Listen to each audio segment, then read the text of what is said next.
हो गया। मेरे सभी प्यारे छात्र और छात्राओं, मैं आपका अभिनव सर, मैं आप सभी का अपनी ऑनलाइन की दुनिया में स्वागत करता हूं।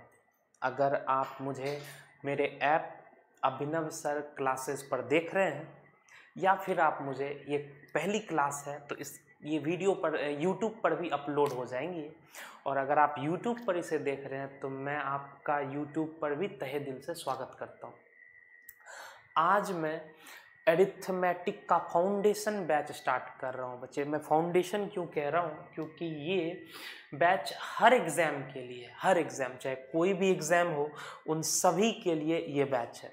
चाहे वो SSC CGL prelims plus mains हो, चाहे आप यूपीएसआई का एग्ज़ाम दे रहे हो, चाहे आप बैंक का एग्ज़ाम दे रहे हो, चाहे आप पुलिस का एग्ज़ाम दे रहे हो, यानी छोटे एग्ज़ाम से लेकर बड़े एग्ज़ाम तक कोई भी परीक्षा हो, उस परीक्षा के लिए आपका ये फाउंडेशन बैच बेस्ट होगा।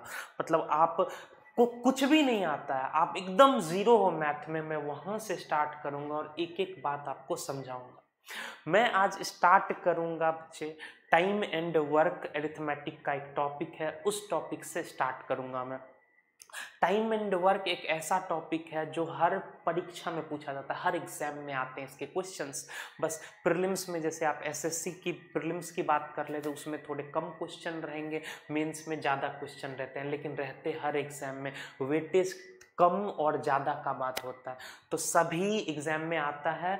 इसीलिए कोई भी बच्चा इस टॉपिक को स्किप नहीं, कमज़ोर नहीं कर सकता, और बहुत ही आसान सवाल पूछे जाते हैं, ऐसा कि कोई बच्चा पहली बार में सीख के एग्जाम में ओरली क्वेश्चन को कैलकुलेट कर सकता है। तो भाइयों और बहनों, हो जाइए तैयार पेन और पेपर लेकर, और हम लोग स्टार्ट करते हैं टाइम एंड वर्क। बस एक बात मैं कहना चाहूँगा कि आप अगर ये क्लास देख रहे हैं तो जैसे मैं कोई क्वेश्चन आपको, कुछ क्वेश्चन मैं भी लिखूँगा, कुछ क्वेश्चन यहाँ पीडीएफ फॉर्मेट में रहेंगे, डिस्प्ले होंगे, तो आप वीडियो पॉज कर लीजिएगा, फिर वो क्वेश्चन नोट डाउन कर लीजिएगा। सबसे बड़ी कमी ऑनलाइन क्लास में यही है कि बच्चे ये बाद की चीज़ों पर छोड़ देते हैं। वो सोचते हैं ऐसा है कि मैं बाद में लिख लूँगा क्वेश्चन, वैसा नहीं। देखिए, जब आप याद कीजिए, जब आप ऑफलाइन क्लास में पढ़ते हैं, जितने भी बच्चे ऑफलाइन क्लास में क्लास कभी भी लिए हैं, वो याद कीजिए, जैसे ही टीचर बोलता है आप साथ साथ क्वेश्चन लिखते हैं। पढ़ाई उसी फ्लो में होनी चाहिए। ऑनलाइन में डिस्ट्रैक्शन बहुत ज़्यादा है, उस डिस्ट्रैक्शन को सिर्फ आप दूर कर सकते हैं। मैं जैसे जैसे आपको समझा रहा हूँ, आप उस चीज़ को फॉलो करें। सबसे पहले आप कभी भी ऑनलाइन क्लास लें तो ऐसी जगह पर लें जहां आपको कोई डिस्टर्ब नहीं करे, या तो आप रूम में लॉक्ड हो जाएं वहां, ताकि कोई आ ना सके, या आप अपने टेरेस पे चले जाएगा, रूम में आपके पास स्पेस नहीं है तो आप छत पे चले जाए, छत पे जाके देख सकते हैं। कहीं पर भी कार है, आप कार में बैठ के आराम से देख सकते हैं। तो कोई भी डिस्टर्बेंस नहीं होना चाहिए उस जगह पर। हेडफोन लगाइए, पेन पेपर रखिए, जो भी बीच में मैं लिखूं नोट डाउन करना हो। कोई थ्योरेटिकल, हालांकि इस चैप्टर में उतना थ्योरी है नहीं, लेकिन कोई भी ज़्यादा थ्योरी हो तो उसको उस जगह पर आप नोट डाउन करेंगे और फिर आगे बढ़ेंगे, आगे प्रोसीड करेंगे। तो आइए बच्चे, स्टार्ट करते हैं हम लोग टाइम एंड वर्क।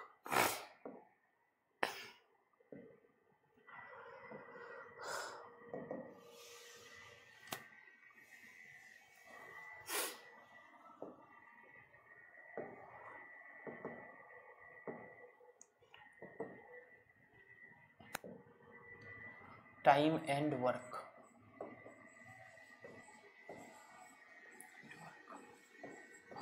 मैं ये पूरा कोर्स बाइलिंगुअल होगा, हिंदी इंग्लिश दोनों में, हर कुछ। बस मैं समझाऊंगा, एक्सप्लेन करूंगा इंग्लिश में। हिंदी में कहते हैं बच्चे समय और कार्य, समय और कार्य, कार्य। इस चैप्टर में आपको दो ही शब्द दिखाई दे रहे होंगे, दो ही वर्ड दिखाई दे रहे होंगे, समय और कार्य, टाइम एंड वर्क। लेकिन एक्चुअल में एक वर्ड ऐसा है जो हिडन है, और वो वर्ड है एफिशिएंसी। यहाँ एक और वर्ड होता है एफिशिएंसी, एफिशिएंसी। हिंदी में इसे कहते हैं कार्य क्षमता, हिंदी में इसे कहते हैं कार्य क्षमता।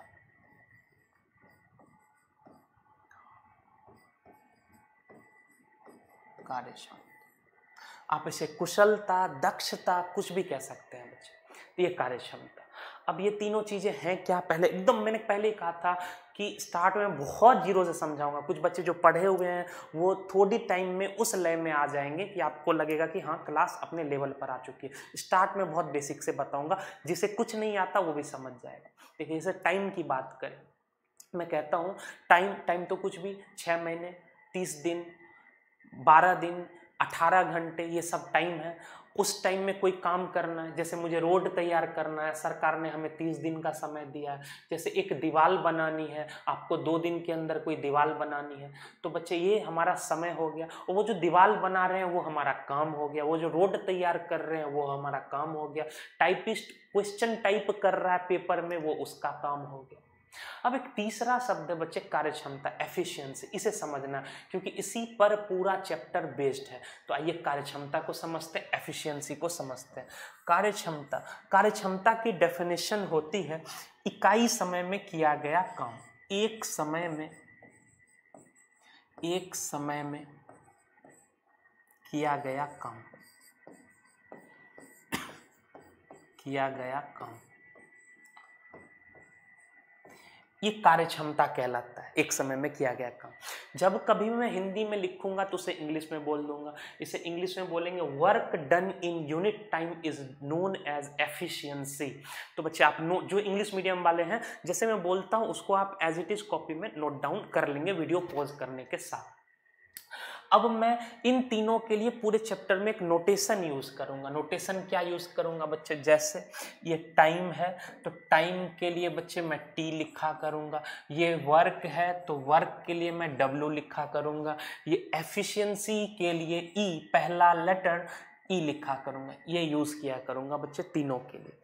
अब जैसे ही आपने कार्यक्षमता की परिभाषा को समझा, डेफिनेशन को समझा, अब आप सोच रहे होंगे कि सर इन डेफिनेशन का यूज किया है। तो मैं आपको समझाऊं कि सिर्फ इसी डेफिनेशन से पूरा चैप्टर सॉल्व हो जाता है बच्चे, पूरा चैप्टर सॉल्व हो जाता है।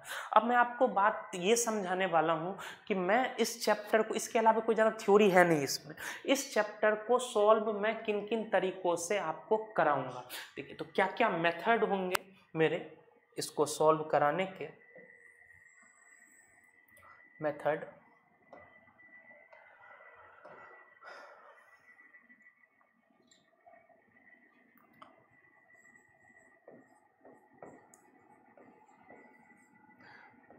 तो मैं 3 तरीके से बच्चे ये चैप्टर आपको समझाऊंगा। एक तरीका होगा यूनिटरी मेथड।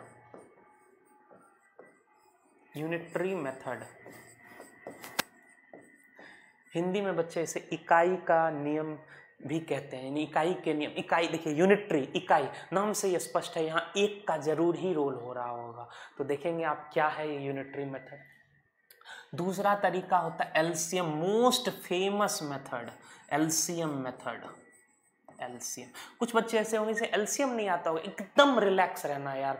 एलसीएम तो ऐसे सिखा देंगे कि तुम मतलब उड़ा दोगे एलसीएम, खुद ही बता दोगे कि एलसीएम कितना है, तो एकदम परेशान। कुछ बच्चे को जिसका कोई भी पार्ट कमजोर होगा तो तुम ये समझना कोर्स के एंड तक तुम्हारा मैथ में एक छोटा से छोटा पार्ट तक भी इनकम्प्लीट नहीं रहेगा, इवन डीआई तक। बहुत लोग अरिथमेटिक में डीआई को सही तरीके से नहीं पढ़ते। मैं आपको कहता हूं मैं डीआई इस लेवल का करवा दूंगा कि कोई भी एग्जाम होगा तो आप डीआई में एकदम धुआं कर देंगे। तो बच्चे ये एलसीएम मेथड। तीसरा मेथड होगा रेशियो मेथड।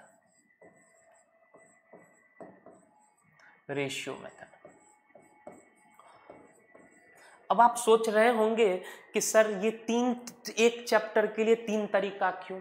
तो बच्चे एक बात समझिए, जैसे आप क्रिकेट देखते होंगे तो क्रिकेट में जब बैट्समैन के सामने बॉल आती है तो वो बॉल देखकर ही डिसाइड कर पाता है कि उसे कौन सा शॉट लगाना है। एग्जैक्टली सेम चीजें होती है यहाँ मैथ्स में ही। कुछ क्वेश्चन बच्चे ऐसे होंगे, जैसे बहुत सारे बच्चे इस एलसीएम मेथड को प्रेफर करते हैं। तो बच्चे ये मैं आपको क्वेश्चन दिखा दूंगा कि सिर्फ एलसीएम मेथड सीखने से बात नहीं बनेगी। कुछ ऐसे क्वेश्चंस होंगे जहां रेशियो मेथड सुपर फास्ट हो जाएगा, कुछ ऐसे मेथड होंगे जहां यूनिटरी मेथड, और ये इससे तो टाइम एंड वर्क सीखेंगे आप। हर चीज, हर डेरिवेशन इस यूनिटरी मेथड से ही निकल कर आता है। तो ये तो बिल्कुल ही ओरिजिन है जो किताबों में लिखा रहता है। बहुत सारे लोग इसको इग्नोर कर देते हैं। देखो बाबू, मैं कोई भी चीज इग्नोर नहीं करूंगा, क्योंकि टाइम जो लगे, लेकिन उस टाइम में इतना बेहतरीन तरीके से समझाएंगे कि आपको लगेगा कि एकदम कॉन्सेप्ट का ही धुआं धुआं हो चुका है। तो बच्चे, सबसे पहले ये तीनों मेथड में डिफरेंस क्या, मैं डिफरेंस समझाता हूं। देखिए, ये जो यूनिटरी मेथड है, इस यूनिटरी मेथड में हम लोग वर्क को हमेशा वन मानेंगे, काम को एक मानेंगे, कुछ भी काम हो उसको हमेशा एज्यूम करेंगे एक। इस एलसीएम मेथड में हम लोग वर्क को हमेशा एलसीएम मानेंगे, एलसीएम। अब कुछ बच्चे सोचते हैं एलसी किसका एलसीएम, क्योंकि एलसीएम तो किसी ना किसी चीज का लेना पड़ेगा भाई, तो एलसीएम किसका लेंगे। मैंने कहा कि चैप्टर 3 वर्ड से बना हुआ, एक वर्क, एक टाइम, एक एफिशिएंसी। तो यहां जो एलसीएम लेंगे बच्चे वो टाइम का। हालांकि एफिशिएंसी के एलसीएम से भी वर्क कैलकुलेट होगा, वो भी हो सकता है, लेकिन जनरली जो बात कर रहा हूं वो टाइम का एलसीएम लेंगे तो वर्क आ जाएगा इस एलसीएम मेथड में। तीसरा मेथड है वो है रेशियो मेथड। यहां पर वर्क के लिए इस दो मेथड से आप एक डेरिवेशन यहां करेंगे, इस चैप्टर के लिए फॉर्मूला बनाएंगे, वो फॉर्मूला यहां पर यूज होगा रेशियो मेथड में। और वो फॉर्मूला है क्या, वो लिख देता हूं मैं। इस चैप्टर में वर्क, इस मेथड में वर्क जो होता है वो होता है एफिशिएंसी इनटू टाइम। यही एकमात्र फॉर्मूला है पूरे चैप्टर में। अब ये बनता कैसे है, तो ये इन्हीं दोनों मेथड से आपको पता चल जाएगा कि ये बनता कैसे है। तो बच्चे, ये 3 मेथड मैं एक्सप्लेन कर रहा हूँ, बहुत स्लोली आराम से बढ़ रहा हूँ। अभी मैं स्पीड नहीं ला रहा हूँ, धीरे धीरे वो स्पीड एकदम आ जाएगी बिल्कुल। तो बच्चे आगे बढ़ते हैं, स्टार्ट करेंगे यूनिटरी मेथड से। यूनिटरी मेथड क्या है?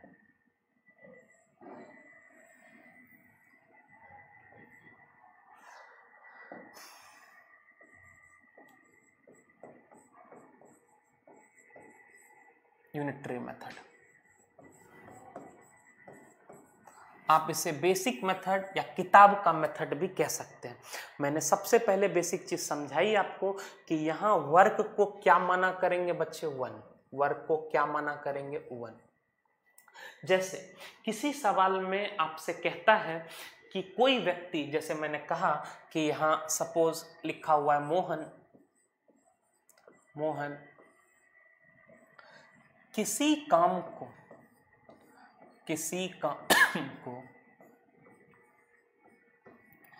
10 दिन में समाप्त करता है, 10 दिन में समाप्त करता है।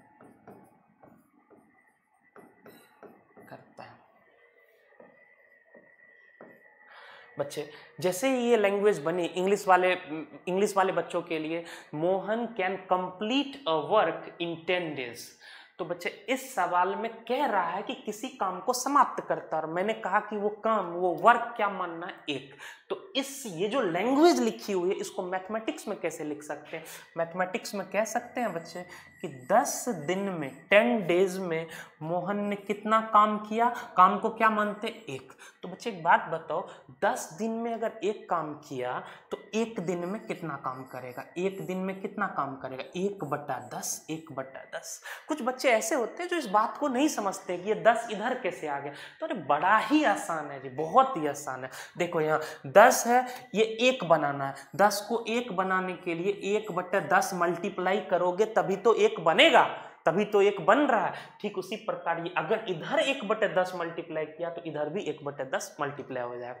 और सबसे ज्यादा मैं कहता हूं, मैथ को मैथ की तरह मत समझिए आप, मैथ को रियल लाइफ में थोड़ा सा सोचिए। देखिए, कोई मैथ नहीं भी जानता है, मैं उससे सवाल करूंगा कि मुझे एक बात बता कि तू 5 दिन में 5,000 रुपए कमाता है, 5 दिन में 5,000 रुपए कमाता है, एक दिन में कितना कमाएगा? वो तुरंत बोलेगा मैं एक दिन में 1,000। वो मैथ नहीं जानता है, वो फिर भी बोलेगा मैं एक दिन में 1,000 रुपए कमाता। क्यों? क्योंकि उसने रियल लाइफ में मैथ को इंप्लीमेंट कर लिया। ठीक ऐसे ही आप करें, और यही चीजें हो रही आप सोचिए ना, अगर वो 5 दिन में 5,000 रुपए कमाता है तो एक दिन में ये 5 उधर नीचे चला जाएगा, 5,000/5। आंसर कितना आएगा? 1,000 रुपए। यही चीजें यहाँ हो रही, यही मैथ में ऐसे लिख रहे हैं बच्चे। तो वापस लौट कर आते हैं जो मैं समझा रहा था आपको।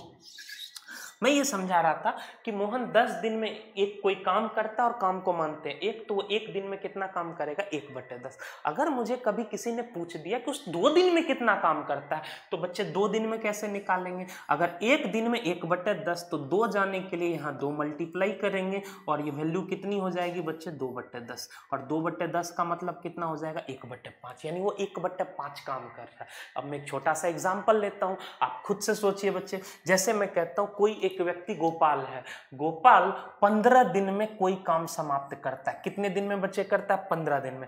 15 दिन में एक काम समाप्त करता है, तो बताइए वो एक दिन में कितना काम करेगा? आप बोलोगे सर एक दिन लाने के लिए 15 को उस साइड लेकर जाएंगे, उस साइड लेकर जाएंगे, ये 15 नीचे चला जाएगा और ये वैल्यू 1 कितनी हो जाएगी 15।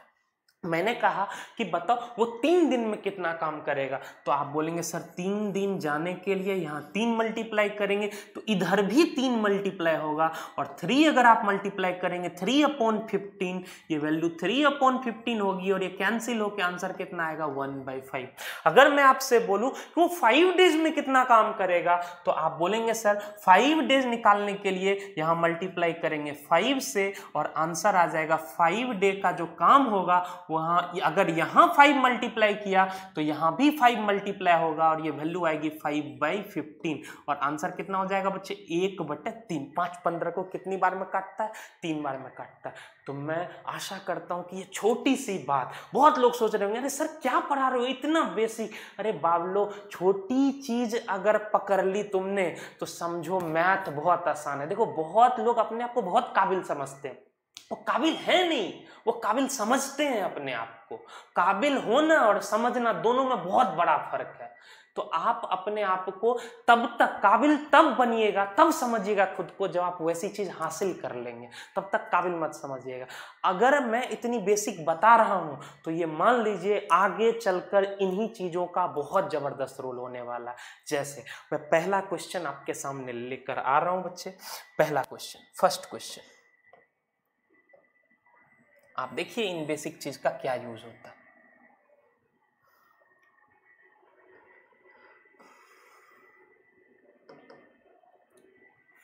देखिए बच्चे, फर्स्ट क्वेश्चन कह रहा है इंग्लिश में Gopal can complete a work in 45 days. Hindi में लिखा हुआ है कि गोपाल किसी काम को 15 दिन में समाप्त कर सकता है, जबकि अंकित एक दूसरा व्यक्ति उसी काम को 48 दिन में समाप्त कर सकता है। यदि वो दोनों 18 दिन तक एक साथ काम करे तो काम का कितना भाग समाप्त हो जाएगा। अब आप में से कई सारे लोगों की आदत लगी हुई होगी एलसीएम की, तो अगर आप एलसीएम से बनाएंगे एलसीएम हम लोग भी सीखेंगे। मैं तो कह रहा हूँ आपको एलसीएम सिखाऊंगा ही, क्योंकि वो मोस्ट फेमस मेथड है और सबसे ज्यादा यूज होने वाला मेथड है, लेकिन टाइम लगेगा आपको। अब ये सवाल टाइम एंड वर्क में आप कोई भी किताब खोलकर देख लीजिए, ये भाग वाले सवाल आते ही हैं, और सीजीएल प्रीलिम्स उठा के देख लीजिए, उसमें भी आया हुआ है सवाल, पिछले साल भी आया हुआ है ये सवाल, और ये हमेशा आज से नहीं बहुत पहले से ही ये भाग वाले सवाल आते आ रहे हैं। तो इनमें आपको कहीं ना कहीं बेसिक मेथड से बड़ा ही आसान हो जाता है सवाल सॉल्व करना। देखिए कैसे सॉल्व करते हैं बच्चे, और जो बच्चे एलसीएम से कर रहे हैं बाबू वीडियो पॉज करके एक बार सॉल्व भी जरूर कर लेना कि कितना टाइम तुम्हें लग रहा है क्वेश्चन को सॉल्व करने में। अब बात करते हैं कि हम कैसे सॉल्व करेंगे भाई।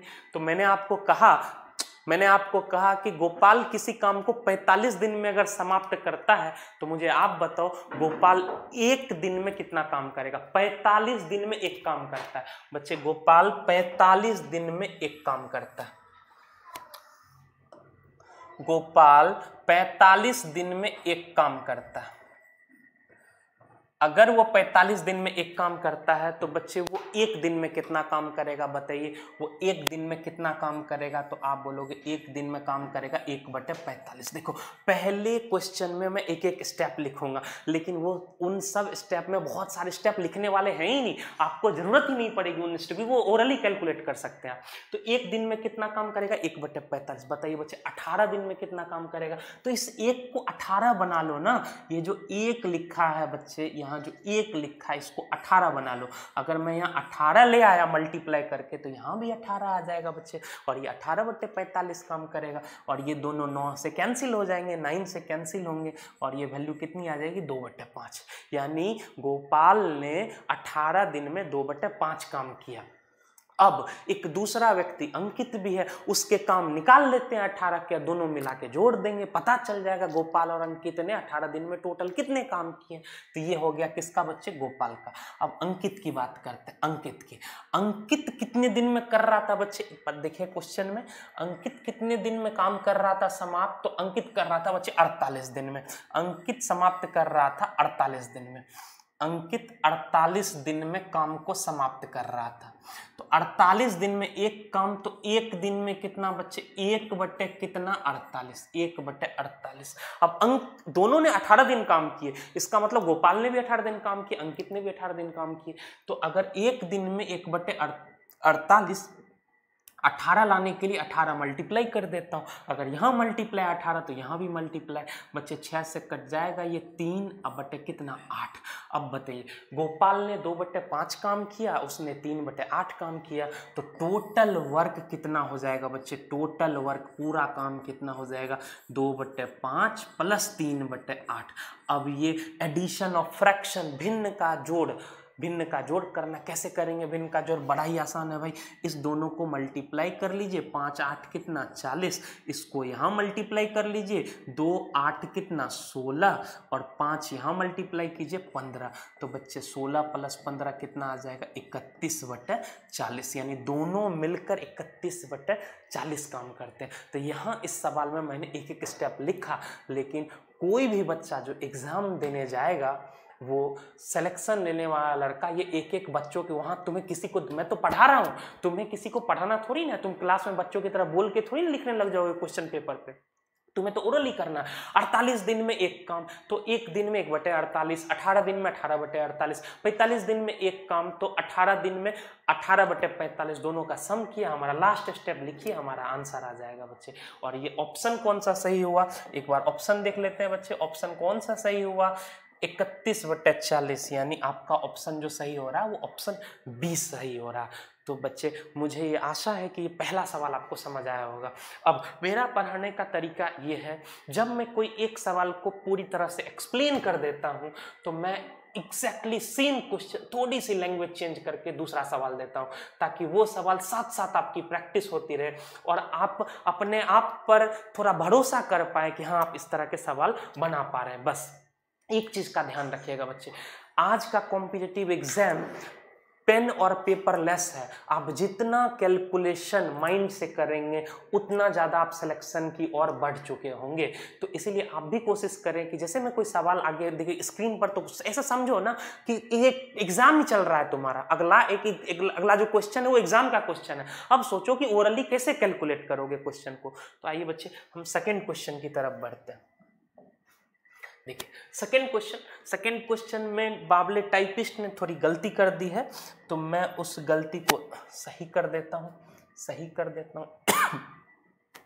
गलती ये हुई है कि गोपाल 37.5, हिंदी मीडियम में गलत है, गोपाल 45 लिखा हुआ, ये वैल्यू है 37.5, और अंकित 62.5, 62.5, बाकी क्वेश्चन सही है बच्चे।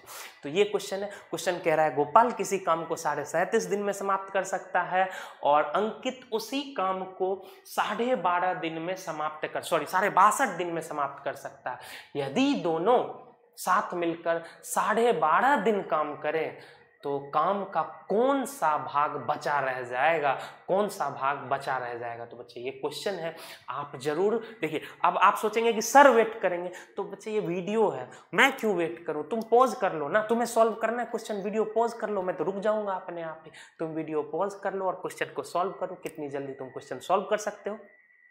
और आशा है बहुत सारे बच्चे कर भी लिए होंगे, बहुत सारे बच्चों का दिमाग एकदम जबरदस्त बिजली की रफ्तार से दौड़ता है, तो वो सॉल्व कर चुके होंगे। जैसे ही मैं क्लास में ऑफलाइन क्लास में क्वेश्चन बोलता हूँ तो वो बिजली की रफ्तार से आंसर देते हैं, तो वैसे ही बच्चे जो देख रहे होंगे वो फटाफट आंसर देंगे बच्चे। तो आगे आते हैं, हम लोग सॉल्व करने की कोशिश करते हैं बच्चे। अब आप मुझे फटाफट बताइए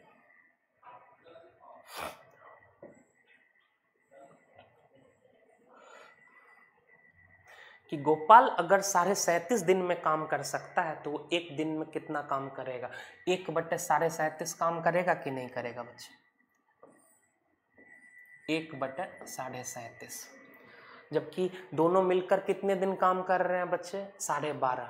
तो एक दिन में 1/37, तो 12 दिन ऊपर एक दिन में 1/37, तो 12.5 दिन में कितना करेगा बच्चे? यहाँ भी 12.5 ले आएंगे। यही हो गया गोपाल का काम। अंकित कितना काम करता है, कितने में समाप्त करता है? तो 62.5 दिन में, 62.5 डेज में वो पूरा काम समाप्त करता है। तो एक दिन में कितना करेगा बच्चे? एक दिन में 1/62 काम करेगा। अंकित ने भी गोपाल का साथ नहीं छोड़ा है, वो भी 12.5 दिन काम कर रहा है। तो 12.5 दिन में वो कितना काम करेगा बच्चे? ऊपर 12.5 ले आएंगे बच्चे। और दोनों का इकट्ठे काम पूछ रहा है, दोनों को सम कीजिए बच्चे। ये इसको कैंसिल करेगा 3 बार में, ये इसको कैंसिल करेगा 5 बार में। ये भिन्न का जोड़ 1/3, 1/5। मैं टीचर हूं तो मैं एक एक स्टेप लिखूंगा, बाकी एग्जाम देने बैठोगे तो इनको लिखने की क्या जरूरत? 1/3, 1/5, 8/15 तुम्हारा आंसर है भाई। 8/15 काम उन्होंने किया, उसने कहा शेष कितना रहा, तो 7/15 तुम्हारा आंसर है। ऐसे काम करेंगे बच्चे सोचते हुए। स्टेप कैसे लिखेंगे? तो मैंने भिन्न का जोड़ क्या सिखाया बच्चे? 5 3 कितना मल्टीप्लाई किया? 15। इस 5 को इस 1 से मल्टीप्लाई किया, 5 3 को 1 से मल्टीप्लाई किया 3, आंसर आया 8/15। अब कुछ बच्चे ऐसे होते हैं जैसे 8/15 अगर किसी ऑप्शन में दिख गया, जैसे कि मैं देखूं कि कोई ऑप्शन है कि 8/15 लिखा हुआ, 8/15 है, तो भाई उसको भगवान नहीं रोक सकता है कि वो 8/15 को क्लिक ना करे। क्योंकि कुछ बावले ऐसे होते हैं कि क्वेश्चन ही नहीं पढ़ते हैं। वो क्वेश्चन बनाना जानते हैं, उनका दिमाग सही है, पेशेंस नहीं है, उनमें पेशेंस नहीं है। जैसे लाइव क्लास, अभी थोड़ी देर पहले मैं लाइव क्लास ले रहा था, वो क्लास किसी इशू, टेक्निकल इशू के कारण, लाइट चले जाने के कारण वो एंड हो गई। तो बाबले सब्र ही नहीं रखते। अरे वाह, तुम जो एग्जाम देने बैठ रहे हो वहां पेशेंस चाहिए, तुम पेशेंस क्यों नहीं रखते हो? तुरंत कमेंट, तुरंत कमेंट, ये हो गया, सर ने आज प्रसाद नहीं चढ़ाया मंगलवार को। बाबले मैं व्रत रख रहा हूँ कोरोना के टाइम से, मैंने कभी व्रत नहीं रखा। ये इसी टाइम में मुझे आदत पड़ गई, मैंने सोचा कि नया चीज किया जाए, कि मैंने फास्ट करना शुरू किया। तो भगवान तो बजरंग बली तो मेरे बहुत पहले से खुश है, तो वो सब तो कोई चीज ही नहीं है। और कोई बोल रहा है सर का नेट खत्म हो गया, ढक्कन हम नेट कैसे खत्म हो गया? ब्रॉडबैंड चल रहा है भाई, खत्म क्या? अनलिमिटेड है तो खत्म नहीं हो सकता। तो ये सब कोई चीज नहीं है। तुम अपने मन से कुछ जो सोचते हो गुरु जी के बारे में, ऐसा सोचना बंद कर दो। गुरु के बारे में नहीं सोचना चाहिए, पाप लिखेगा तुम्हें। ऐसा नहीं सोचा करते हैं, कभी भी उल्टी पुल्टी चीजें नहीं सोचा करते हैं। तो भाई मैंने क्या कहा? 8/15 आया था, 8/15 लिखा हुआ, 8/15 आंसर नहीं है। क्योंकि क्वेश्चन को प्यारे बच्चे गौर से देखिए, क्वेश्चन में वो ये नहीं पूछ रहा है, क्वेश्चन में वो ये नहीं पूछ रहा है कि कितना काम किया, क्वेश्चन में वो पूछ रहा है कि काम का कौन सा भाग बचा रह गया, काम का कौन सा भाग बचा रह गया। अब आप देखिए कि आपने कितना काम किया था, आपने कितना काम किया था? 8/15, 8/15 काम किया तो बचा कितना? देखो, किसी भी फ्रैक्शन को पढ़ते कैसे हैं, किसी फ्रैक्शन को 8/15 को पढ़ते कैसे हैं? इसको ऐसे पढ़ते हैं कि 15 में 8 काम किया, अगर 15 में 8 काम किया तो बचा कितना होगा? 8 में क्या जोड़े कि 15 बन जाए? 7, तो 8 7 15, यानी 7/15 काम हमारा रह गया होगा। मैथमेटिक्स से इस बात को आप ऐसे भी एक्सप्लेन कर सकते हैं कि टोटल काम 1 था, 8/15 हमने किया, तो 1 में से 8/15 घटा दीजिए, ये वैल्यू कितनी आ जाएगी? 60/15। 7/15 इज द राइट आंसर इस क्वेश्चन का। तो मैं आशा करता हूं कि ये बात आप बिल्कुल बढ़िया तरीके से समझ चुके होंगे, फंडामेंटल तरीका। अभी मैं इतने क्वेश्चंस लाऊंगा, इतने क्वेश्चंस कि आप टाइम एंड वर्क में कोई प्रॉब्लम ही नहीं होगी आपको, विद स्पीड के साथ। अभी बस मैं मेथड समझा रहा हूं, आपको ये समझ में आया होगा कि यूनिटरी मेथड के प्रयोग से कैसे क्वेश्चन को हम आसानी से ब्रेक कर सकते हैं। और मैं ये भी समझाऊंगा कि क्वेश्चन के डेटा को देख के कैसे समझते, कोई बैट्समैन कैसे समझता है कि कौन सा शॉट खेलना है उसे, ठीक उसी प्रकार आप क्वेश्चन देख के समझेंगे कौन सा मेथड आपको लगाना है। तो बच्चे अब सेकेंड मेथड की तरफ बढ़ते हैं कि हमारा सेकेंड मेथड जो है वो एलसीएम मेथड है। एलसीएम मेथड, तो एलसीएम मेथड के तरफ बढ़ते हैं। एलसीएम मेथड,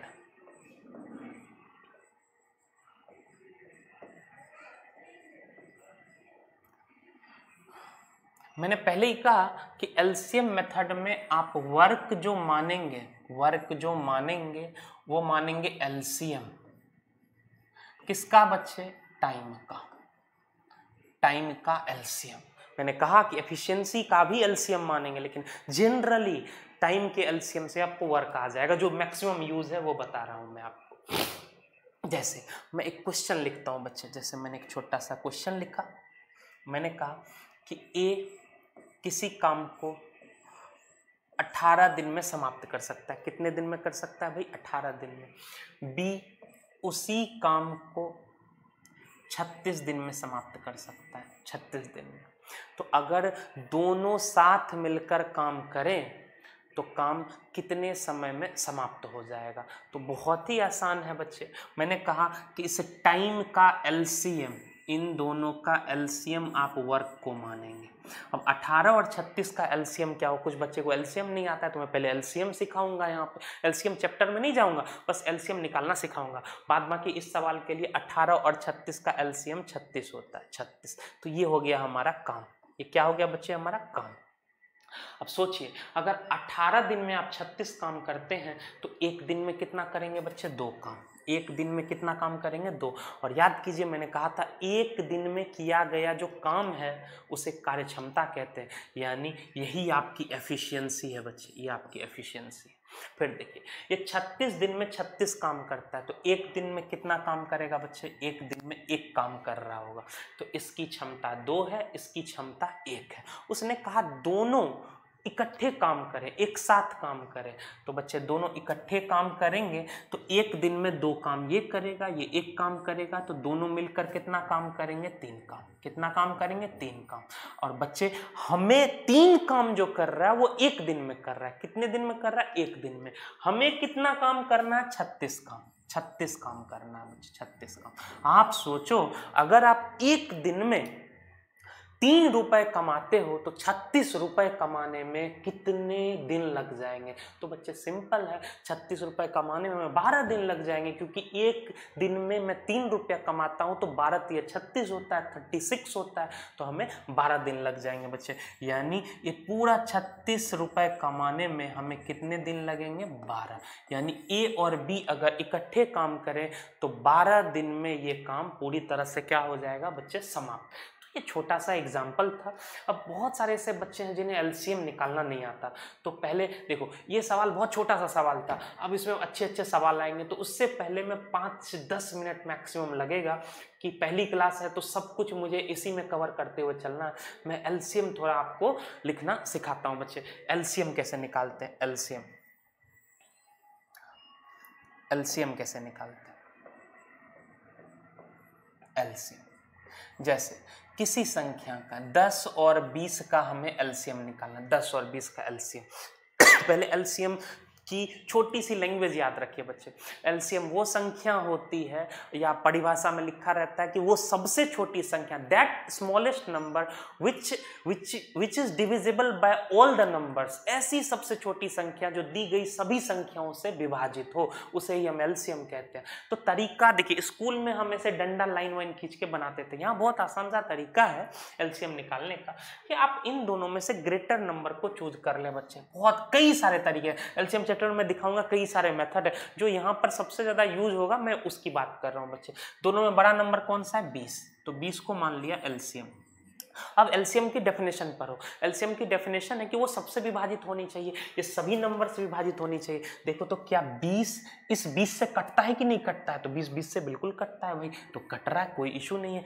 क्या ये 20 इस 10 से कटता है कि नहीं कटता है? तो बिल्कुल डिविजिबल है भाई। 10 × 2 20 होता है, तो 20 10 से तो बिल्कुल कट रहा है। देखो ऐसे देखो, 20 में 10 से भाग दोगे तो ये पूरी तरह कट जा रहा है कि नहीं कट जा रहा है? यही बात मैं कह रहा हूँ, बिल्कुल डिविजिबल है। तो 10 से भी कट जा रहा है, तो बच्चे यही हमारा क्या होगा? एलसीएम। 10 और 20 का एलसीएम कितना होगा? 20 के बराबर। अब मैं क्वेश्चन को थोड़ा सा, डेटा को डिफिकल्ट कर दे रहा हूं बच्चे, थोड़ा डेटा को मैं डिफिकल्ट बना दे रहा हूं।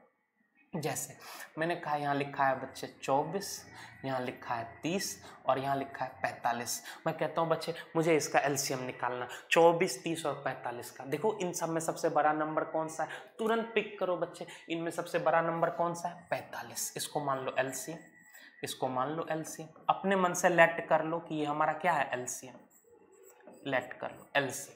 अब देखो 45 45 से कैंसिल हो रहा है। मैंने एलसीएम की परिभाषा क्या बताई थी बच्चे, मैंने कहा था कि ये ऑल द नंबर से डिविजिबल होना चाहिए। तो 45 से डिविजिबल है, क्या ये 30 से डिविजिबल है? जरा सोचिए तो डिविजिबल है या नहीं है। देखिए मैं यहाँ लिख रहा हूँ 45 में 30 से भाग देंगे, क्या ये पूरी तरह से कटता है? तो नहीं कटता है। क्यों नहीं कटता है? रीजन क्यों नहीं कटता है? तो आप बोलेंगे कि सर 15 से ये 2 बार में जा रहा है, 15 से 3 बार में जा रहा है, अब ये कटना बंद हो रहा है। मैंने कहा क्यों बंद हो रहा है? तो आप बोलोगे सर ये 2 है, ऊपर 2 नहीं है। यानी अगर ऊपर 2 होता तो ये 2 से 2 भी खत्म हो जाता। इसका मतलब बच्चे अगर मैं यहाँ अपने मन से यहाँ 2 लिख दूं तो ये नंबर इसको पूरी तरह से डिवाइड कर लेगा। और देखिए 30 इस 90 को पूरी तरह से डिवाइड करेगा, यानी अब 30 भी कैंसिल करेगा बच्चे। यानी 30 और 45 का एलसीएम 90 के बराबर था। अब बात करते हैं 24 से। हमारे पास अब नंबर कौन सा बचा है बच्चे? यहाँ कितना नंबर आ गया? 90। और हमें किससे चेक करना है? 24 से, 24 से। तो देखो 24 की अगर बात करें तो दोनों में पार्शियल रूप से तो कुछ ना कुछ तो डिविजिबल हो रहा है, दोनों एक दूसरे को कैंसिल कर रहे हैं। तो देखिए क्या कैंसिल कर रहे हैं दोनों एक दूसरे को? 6 से जैसे बात करूं तो 6 चौके 24 और 15 छके 90, ये 15। यानी अब ये 15/4 है, अब ये कैंसिल नहीं हो रहे हैं। क्यों नहीं कैंसिल हो रहे हैं? क्योंकि नीचे बच गया 4। अगर मैं यहाँ 4 ले आऊं तो ये 4 और ये 4 कैंसिल हो जाएंगे। जो 4 आप यहाँ सोच रहे हैं उसी 4 को आप यहाँ लिख दीजिए प्यारे बच्चे। देखिए ये खत्म हो गया, आपका एलसीएम आ चुका है। इसकी एलसीएम वैल्यू आपको पता चल चुकी है। और ये आंसर कितना आएगा? तो ये आएगा 90 × 4 360, यानी 360 इज द राइट आंसर। मैं एकदम मैंने कहा आपको इतना स्लोली बता रहा हूँ कि मैथ जिन बच्चों का बहुत कमज़ोर है 2, 3, 4 क्लास में, तो वो ट्रैक पर आ जाएंगे। और उसके बाद जो क्वेश्चन की बारिश होगी, डिफिकल्ट क्वेश्चंस की, तो आप उस चीज तक के लिए तैयार हो जाएंगे, प्रिपेयर्ड हो जाएंगे। मैंने कहा ना पहले हीरा कैसे बनता? कोयला से हीरा बनाया जाता है भाई। तो कोयले से हीरा बना रहे हैं। पहले तुम बहुत खराब थे, धीरे धीरे तुमको एकदम निखारते हुए उस तरह ले जाएंगे ऊपर तक। तो वो काम कर रहा हूँ भाई। जैसे मैं एक और छोटा सा सवाल ले रहा हूँ भाई, एक और छोटा सा सवाल ले रहा हूँ।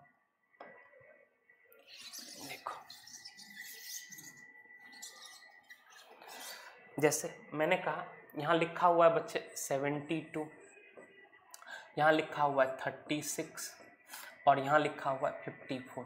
मैंने कहा इसका एलसीएम क्या होगा? तो इनमें सबसे बड़ी संख्या कौन सी है बच्चे? 72 देखो सबसे बड़ी संख्या, इसको एलसीएम मान लिया। अब 72 को कैंसिल कर रहा है। अब 72 क्या ये 36 से कैंसिल आउट हो रहा है? बिल्कुल, 36 × 2 72 होता है, तो 36 भी काट रहा है, कोई इशू नहीं। लेकिन क्या 72 को 54 कैंसिल करता है? नहीं करता है, क्योंकि 54 के टेबल में 72 नहीं आता। तो क्यों नहीं कैंसिल कर रहा? तो आप बोलेंगे सर 72 में 54 से अगर भाग देंगे तो ये 18 या 54, 18 चौके 72। अब देखो ये नीचे 3 हमारा बच रहा है, इसी 3 को अगर ये 3 ऊपर ले आए तो 3 से 3 कैंसिल हो जाएगा। जो ये ऊपर हम लोग बच्चे लिख रहे हैं वही यहाँ लिख दीजिए 3, यानी 72 × 3 216, ये हमारा राइट आंसर है। यानी इनका एलसीएम कितना होगा? 216। बच्चे एक और एग्जांपल लेता हूँ एलसीएम का, फिर वापस चले जाएंगे अपने टॉपिक पे। जो हमारा टॉपिक था टाइम एंड वर्क का, एक और एग्जांपल ले रहे हैं एलसीएम का।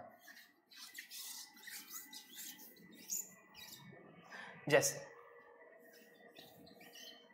मैंने नंबर लिया बच्चे, जैसे मैंने कहा क्वेश्चन है 13,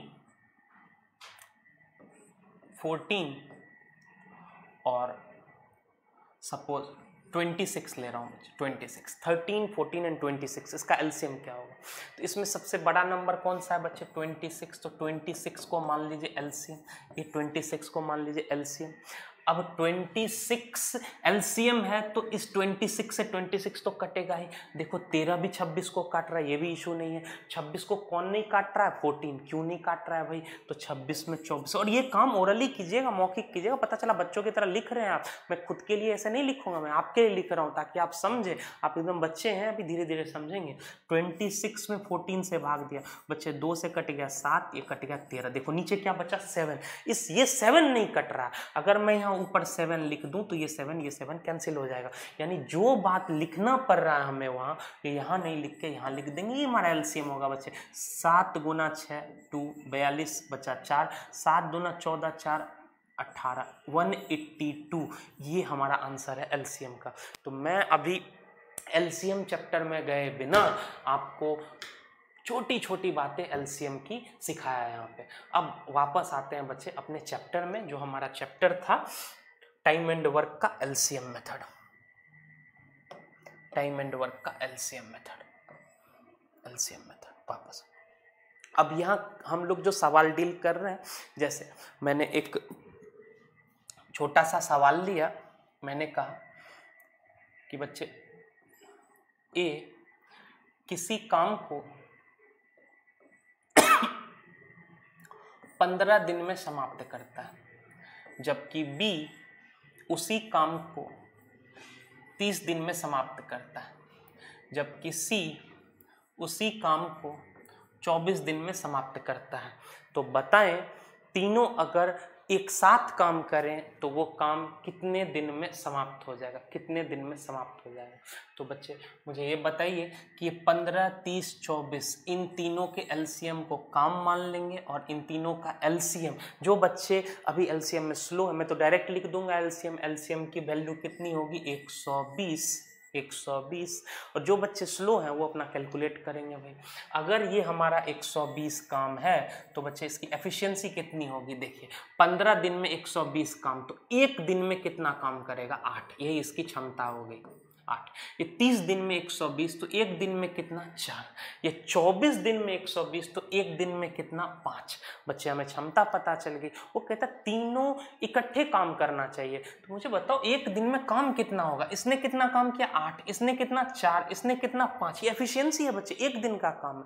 तो एक दिन में ये कितना काम करेंगे, एक दिन में कितना काम करेंगे, तो ये आंसर आ गया 8 4 12 5 कितना 17 काम कर रहे हैं एक दिन में। हमें कितना काम करवाना बच्चे 120, हमें कितना काम करवाना 120। अब आप सोचो, मैं कोई भी अभी फॉर्मूला यूज नहीं कर रहा हूँ, मुझे पता है कि टाइम निकालने के लिए वर्क अपॉन एफिशिएंसी आप डायरेक्ट लिख सकते हैं, लेकिन अब मेरी आदत है जब तक मैं किसी चीज़ को एक्सप्लेन नहीं करता हूँ तब तक वो फॉर्मूला यूज नहीं करता हूँ। तो बेसिक से ही बात कर रहा हूँ भाई, 17 काम एक दिन में मुझे करना 120 काम। 17 को 120 बनाने के लिए 120/17 मल्टीप्लाई कीजिए, तो बच्चे यहाँ भी मल्टीप्लाई कर दीजिए। अगर इधर मल्टीप्लाई करेंगे, जैसे यहाँ लिखा है x बराबर y, इधर 2 मल्टीप्लाई करेंगे तो बच्चे इधर भी 2 मल्टीप्लाई करना पड़ेगा, वही काम इधर कर रहे हैं। 17 से 120 जाने के लिए 120/17 हमने मल्टीप्लाई किया, इधर भी 120/17 मल्टीप्लाई करेंगे, आंसर आएगा 120/17 डेज। और यही आपका ऑप्शन भी लिखा होगा। इसको अब आपको भाग देकर दशमलव में लिखने की जरूरत नहीं है। हाँ, इसको मिक्स्ड फ्रैक्शन के रूप में लिख सकते हैं बच्चे, ऐसे लिख सकते हैं 17 5 85, 17 6 102 119, 17 7 119, 7 सही 1/17, ऐसे ऑप्शन लिखा होगा। और जब हम क्वेश्चन सॉल्व करते हैं एग्जाम के तो ऑप्शन तो आपके सामने आते ही हैं, तो कैलकुलेशन का कोई इशू नहीं होगा। तो आशा ये छोटा सा क्वेश्चन आपको समझ आया होगा। अब मैं क्वेश्चन के स्तर को थोड़ा बढ़ाता हूँ बच्चे, क्वेश्चन के स्तर को थोड़ा बढ़ाता हूँ। क्वेश्चन के स्तर को बढ़ाने से पहले मैं इस चैप्टर में जो रिजल्ट है वर्क बराबर एफिशिएंसी इनटू टाइम, मैं कोई भी चीज़ याद करने को नहीं कहूँगा, सिर्फ उसे समझेंगे आप कि वो आता कहाँ से। तो मैं एक बार वर्क बराबर एफिशिएंसी इनटू टाइम जिसको मैं यूज़ करूँगा वो बताता हूँ आता कैसे। बच्चे देखिए, अभी आप 2 बातें सीख चुके हैं, एक एलसीएम और एक यूनिटरी मेथड, दोनों ही चीज। जैसे मैं कहता हूँ आपसे कोई व्यक्ति टी टाइम में W वर्क करता है, टी टाइम में W वर्क करता है, W मतलब वर्क से रिप्रेजेंट कर रहे हैं। तो बच्चे एक टाइम में कितना वर्क करेगा, तो एक टाइम में कितना वर्क करेगा, टी को उधर लेकर जाएंगे, W बटे कितना टी। और मैंने कहा था एक समय में किया गया काम बच्चे एफिशिएंसी कहलाती है, यानी यही आपकी एफिशिएंसी है, ये आपकी एफिशिएंसी है बच्चे। तो ये अगर एफिशिएंसी है तो इसके बराबर में हम लोग एफिशिएंसी लिख सकते हैं। ये देखो गलत, इसके बराबर में हम लोग एफिशिएंसी लिख सकते हैं यहाँ पे, यानी वर्क अपॉन टाइम बराबर होता है एफिशिएंसी के। इसको सिंप्लीफाई कर सकते हैं बच्चे, टाइम को उधर ले जाएंगे तो वर्क बराबर क्या हो जाएगा, एफिशिएंसी इनटू टाइम। अब ये रिजल्ट पूरे चैप्टर में यूज होता रहेगा, तो आगे मैं डायरेक्ट यूज करूंगा बच्चे। जैसे मुझे टाइम निकालने की जरूरत पड़े कि टाइम, तो टाइम बराबर क्या होगा, वर्क अपॉन एफिशिएंसी, ई को इधर ले आइए, वर्क अपॉन एफिशिएंसी, तो ये यूज करता रहूंगा। बहुत सारे बच्चे को पता ही रहता है ये, लेकिन मैं कोई भी चीज़ को हमेशा एक्सप्लेन करके बताया करूँगा पूरे कोर्स में, चाहे वो अरिथमेटिक हो चाहे एडवांस हो। मेरा मानना है कि बच्चा जितना बेसिक बात जानेगा हाई लेवल के सवालों में, वो उतना ही उसकी पकड़ बहुत मजबूत होगी। तो आइए बच्चे अगले सवाल की तरफ बढ़ते हैं कि हमारा अगला सवाल क्या है। हमारा अगला सवाल थर्ड नंबर क्वेश्चन कहता है कि ए और बी किसी काम को 8 दिन में समाप्त कर सकते हैं, जबकि बी और सी उसी काम को 12 दिन में समाप्त कर सकते हैं, जबकि ए, बी और सी उसी काम को 6 दिन में समाप्त कर सकते हैं। तो कहता है ए और सी द्वारा उस काम को पूरा करने में कितना समय लगेगा, कितना टाइम लगेगा। तो बच्चे इंग्लिश में, जो इंग्लिश मीडियम के हो गए वो देखो, मैथ में लैंग्वेज का इशू नहीं है। कुछ बच्चे ऐसे ही इशू बनाते हैं, अरे सर हिंदी में बोल रहे, बाबले हिंदी इंग्लिश का तो मैथ में कोई रोल ही नहीं है। तो कोई भी क्वेश्चन, कोई भी कुछ कितना भी टफ इंग्लिश में लिख के दो, उसे उतनी ही तेजी से सॉल्व करेंगे। तो हिंदी इंग्लिश का कोई इशू नहीं होता। हाँ, आपके सामने लिखा हुआ, कभी मैं इंग्लिश में पढ़ देता हूँ तो हिंदी वाले बच्चों को दिक्कत हो जाती है, कभी मैं हिंदी में बोल देता हूँ तो इंग्लिश वाले बच्चों को दिक्कत है। मैं दोनों को मिक्स करके चलता रहूँगा भाई। तो अब बात करते हैं क्वेश्चन की। तो देखिए क्वेश्चन में कहता है ए और बी ए प्लस बी किसी काम को कितने दिन में कर रहे हैं बच्चे, 8 दिन में। फिर कहता है बी और सी 12 दिन में, बी और सी कितने दिन में, 12 दिन में, तो ये 12 दिन में। फिर कहता है तीनों ए, बी और सी तीनों मिलके 6 दिन में, ए प्लस बी प्लस सी तीनों मिलके 6 दिन में। एक बार ये पार्ट यहाँ तक दिखाई दे रहा है, बिल्कुल दिखाई दे रहा है, ये 6 दिन में। तो सबसे बच्चे काम निकाल लेते हैं, सबसे पहले काम निकाल लेते हैं। काम इनका एलसीएम होता है 8 12 6 का एलसीएम 24, फटाक से लिख लो भाई। यानी हमारा टोटल काम कितना हो गया, 24। ये हमारा एलसीएम हो गया बच्चे 24 के बराबर। अब एफिशिएंसी निकाल लो, सोचो 8 दिन में 24 तो एक दिन में कितना, 3, 12 दिन में 24 काम, एक दिन में 2। कुछ बच्चे ऐसे भी सोच सकते हैं कि अभी मैंने सिखाया था वर्क बराबर एफिशिएंसी इनटू टाइम। देखो ये 24 है और ये टाइम है, ये टाइम है, इस दोनों का प्रोडक्ट ये 24 होना चाहिए। देखो बच्चे 8 में क्या मल्टीप्लाई करेंगे, 3, टेबल सबको आती है, तो 8 में 3 मल्टीप्लाई करेंगे 24 हो जाएगा। 12 में 2 मल्टीप्लाई करेंगे, 6 में क्या मल्टीप्लाई करेंगे 4, 24 आ जाएगा। अब उसने क्या पूछा है बच्चे, उसने पूछा ए और सी दोनों मिलकर। तो पहले ये तो निकाले कि ए ने कितना काम किया, सी ने कितना, इनकी एफिशिएंसी तो पता करें हम लोग। तो ए की एफिशिएंसी कैसे पता चलेगी, ए की एफिशिएंसी कैसे पता चलेगी, तो गौर से देखिए ए प्लस बी। सोचिए एक दीवार बना रहे हैं ये लोग, ये लोग दीवार बना रहे हैं। मैं काम को थोड़ा एक्सप्लेन करता हूँ। मैं कहता हूँ ये दीवार बना रहे हैं। दीवार किस चीज से बनता है भाई, तो दीवार मखमल से तो बनता नहीं होगा, दीवार ईंटों से बनता है। तो मैं कहता हूँ यहाँ दीवार में 24 ईंटें लग रही है। अब आप सोचिए ए प्लस बी मिलके 3 ईंटें जोड़ रहे हैं, तो ए प्लस बी मिलके 3 ईंटें जोड़ रहे हैं, जबकि ए प्लस बी प्लस सी तीनों मिलके 4 ईंट जोड़ रहे हैं, तीनों मिलके 4 ईंट जोड़ रहे हैं। ए प्लस बी अगर 3 ईंट जोड़ रहा है और तीनों मिलके 4 ईंट जोड़ रहा है, इसका मतलब सी कितना ईंटें जोड़ रहा होगा, 1 ईंटें जोड़ रहा होगा। यानी सी की क्षमता पता चल गई बच्चे। सी की क्षमता कितने के बराबर होगी, 1 के बराबर, सी की पता चल गई। अब ए की बात करते हैं, ए की कैसे निकालेंगे। अब सोचो बी प्लस सी दोनों मिलके कितने ईंटें जोड़ रहे थे, 2। तो बी प्लस सी दोनों मिलके 2, जिसमें सी अगर 1 है तो बी भी कितना होगा, 1 के ही बराबर होगा बच्चे। अब देखिए हमें ए का मान निकालना। ए प्लस बी 3 ईंटें जोड़ रहे हैं, ए प्लस बी 3 ईंटें। अगर बी 1 है तो ए कितना जोड़ेगा, 2 ईंटें जोड़ेगा बच्चे। यानी ए 1 दिन में कितना काम कर रहा होगा, 2 काम कर रहा होगा। यानी ए की एफिशिएंसी पता चल गई कितनी, 2। हमें क्षमता पता चल गई, दोनों साथ काम करेंगे। देखिए ए 1 दिन में 2 ईंटें, 1 ईंटें, तो दोनों 1 दिन में कितना, 3 ईंटें जोड़ेंगे। यानी दोनों की क्षमता कितनी हो गई, 3। हमसे पूछा जा रहा टाइम। अभी मैंने आपको समझाया टाइम बराबर होता है वर्क बटे एफिशिएंसी। कितने ईंटें जोड़ने हैं बच्चे, 24।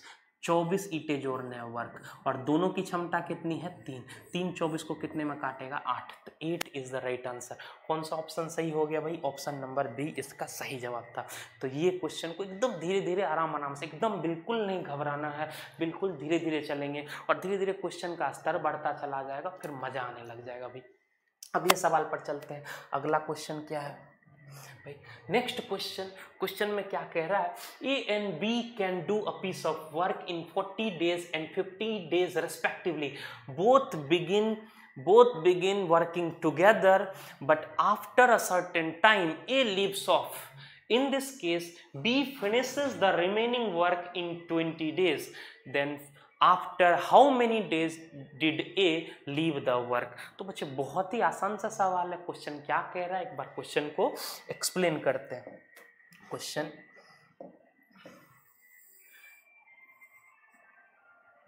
क्वेश्चन कह रहा है बच्चे कि ए और बी किसी काम को क्रमशः 40 और 50 दिन में समाप्त कर सकते हैं। तो सबसे पहले इनके एलसीएम से बच्चे 40-50 का एलसीएम कितना 20, 200, 4-5 का एलसीएम 20, तो 40-50 का 200 काम पता चल गया, ये वर्क पता चल गया बच्चे हमें, ये क्या पता चल गया वर्क एलसीएम से। अब एफिशिएंसी निकाल लेते हैं, 40 दिन में 200 तो एक दिन में कितना 5, इसकी क्षमता कितनी 4। बच्चे कैसे भी सोचे, अभी मैंने समझाया दोनों का मल्टीपल 200 के बराबर होगा। अब क्वेश्चन क्या कह रहा है, जो क्वेश्चन को मैं थोड़ा सा डेटा एक डायग्राम के साथ समझा रहा हूँ, क्वेश्चन क्या कहना है। इस क्वेश्चन में ना बहुत सारे बच्चे से थोड़ी गलतियां हो जाती है, तो मैं इस क्वेश्चन को डायग्राम से समझाता हूँ। क्वेश्चन क्या कहता है कि दोनों ने एक साथ काम करना शुरू किया, ए प्लस बी ने, और फिर कुछ दिनों बाद ए काम छोड़कर चला गया। अगर एक साथ छोड़ चुका है बी का, तो क्या बी वहां मर जाएगा? नहीं, जिंदगी रुकती नहीं, वो आगे बढ़ता रहेगा। तो बी, अगर ए यहां से चला गया बच्चे, तो बी यहां अकेला काम कर रहा होगा, और उसने कहा बी रिमेनिंग वर्क, शेष काम का मतलब ये वाला क्षेत्र कितने दिन में समाप्त करता है? तो क्वेश्चन में कह रहा है 20 दिन में, यानी बी यहां से यहां काम किया होगा 20 दिन, और बी एक दिन में कितना काम करता है बच्चे 4, बी एक दिन में 4 काम करता है, एक दिन में 4 ईंटें जोड़ता है, तो 20 दिन में कितने ईंटें जोड़ेगा 80, यानी 80 ईंटें जोड़ चुका होगा। अब सोचिए टोटल ईंटें कितनी जोड़नी है बच्चे 200 में 80 ईंटें यहाँ जोड़ी गई हैं, इसका मतलब बाकी की ईंटें कितनी बची 120 ईंटें यहाँ जोड़ी जाएंगी।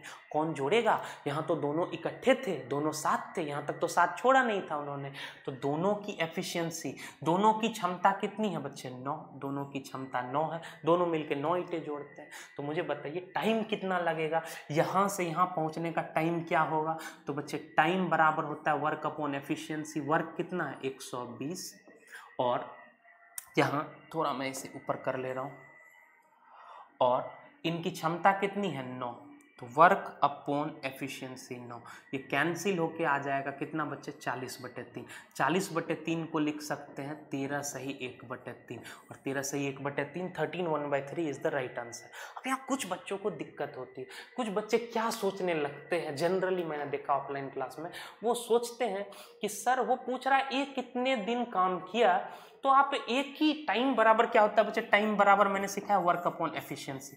उसने कहा सर 120 काम थे और मुझे ए के बारे में निकालना है, तो ए की एफिशिएंसी क्यों नहीं लिखी? तो बच्चे क्यों लिखेंगे, इसलिए तो मैंने डायग्राम बताया, यहां से यहां ए और बी इकट्ठे काम कर रहे हैं, तो अगर दोनों इकट्ठे काम कर रहे हैं तो ईंट तो उतने ही जोड़ेंगे, दोनों साथ मिलकर जोड़ रहे होंगे, तो यहां से यहां दोनों 9 ईंटें जोड़ रहे होंगे, और जोड़ने हैं 120 ईंटें, तो समय कितने लगेंगे, टाइम बराबर वर्क अपॉन एफिशिएंसी 120/9 13 सही 1/3, यानी 13 1/3 ऑप्शन कौन सा है बच्चे D is the right answer इस सवाल का। अब मैं ऐसा ही एक सेम सवाल, ये सब लर्निंग क्वेश्चन है, मतलब इन सवालों से ही आप सीख पाएंगे चीजों को, तो ऐसा ही एक सेम, मैंने पहले कहा था आपको कि मैं हमेशा क्वेश्चन अगर एक बताता हूं तो उस टाइप का दूसरा क्वेश्चन देता हूं बच्चे। तो नेक्स्ट क्वेश्चन की बात करते हैं।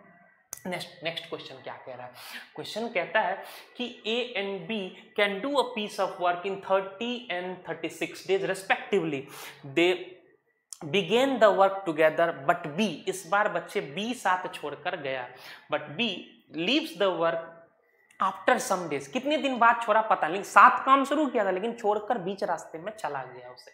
जिंदगी में भी ऐसा ही होता है, बहुत लोग बहुत कुछ छोड़कर चले जाते हैं, तो यही चीज़ें चलती रहती हैं।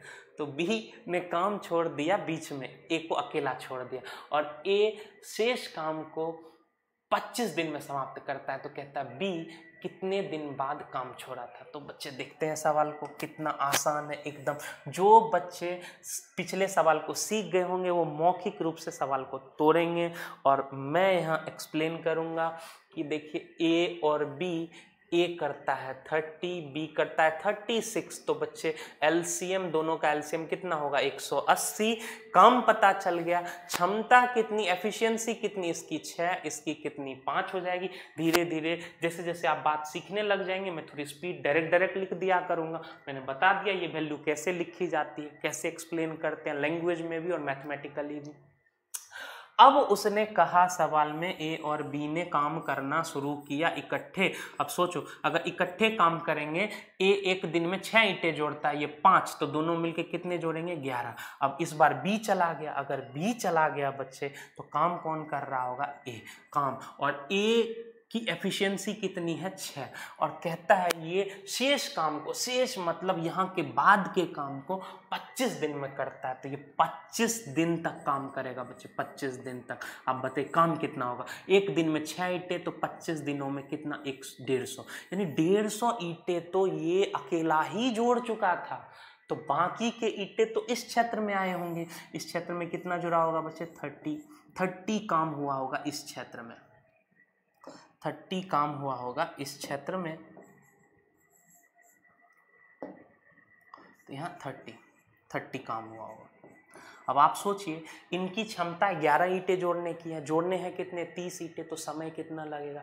तो बच्चे टाइम बराबर वर्क अपॉन एफिशिएंसी 30/11। आंसर कितना होगा बच्चे 2 सही 8/11, यानी ये हमारा राइट आंसर होगा। अब देखिए कौन सा ऑप्शन में 2 सही 8/11 है, ऑप्शन सी, यानी सी इस सवाल का सही उत्तर होगा। तो ये मैं फर्स्ट क्लास थी डेमो की, तो इसको ज़्यादा खींच भी नहीं रहा हूँ, मैं ज़्यादा लंबा क्लास नहीं कर रहा हूँ, क्योंकि पहले दिन आपको एकदम दिमाग बिल्कुल हल्का रखना है, चीज़ों को आराम आराम से समझना है। फिर अगले की क्लास में यहीं से कंटिन्यू करेंगे सवाल से, और नई नई चीज़ों को समझेंगे और रेशियो मेथड को अच्छे से समझेंगे, फिर मैदान में उतर जाएंगे सभी सवाल तोड़ने के लिए। तो बच्चे, अगर आप हमारे YouTube चैनल पर देख रहे हैं, आपने सब्सक्राइब नहीं किया है, क्लास अगर आपको अच्छी लगे और हमेशा चीज़ें और भी अच्छी होती चली जाएंगी, तो हमारे YouTube चैनल को सब्सक्राइब कर लें, और हमारे ऐप को, अभिनव सर मैथ्स क्लासेस ऐप को ज़रूर ही प्ले स्टोर से डाउनलोड करें, क्योंकि उस पर पेड चीज़ें भी होंगी और फ्री चीज़ें भी होंगी। अभी जब तक कोरोना, अब तो मैं ऑनलाइन तो मैं परमानेंट ही हो जाऊँगा, अब परमानेंट ही काम करेंगे, और जब तक कोरोना है तब तो समझो मतलब इतने कंटेंट आएंगे, फ्री कंटेंट भी और पेड कंटेंट भी। तो आप उस ऐप को डाउनलोड कर ले और उसके साथ साथ रिव्यू भी कर दे। बाकी सारे सब्जेक्ट्स लेकर भी आ रहे हैं हम लोग, अलग अलग इंग्लिश, रीजनिंग, सब बेस्ट फैकल्टी और बेस्ट तरीके से समझाने, कमज़ोर से कमज़ोर बच्चे और एक्सपर्ट से एक्सपर्ट बच्चों के लिए हमने पूरा कोर्स डिज़ाइन किया हुआ। तो आज आप सभी का मैं दिल से आभार प्रकट करता हूँ। Thank you so much. Good night.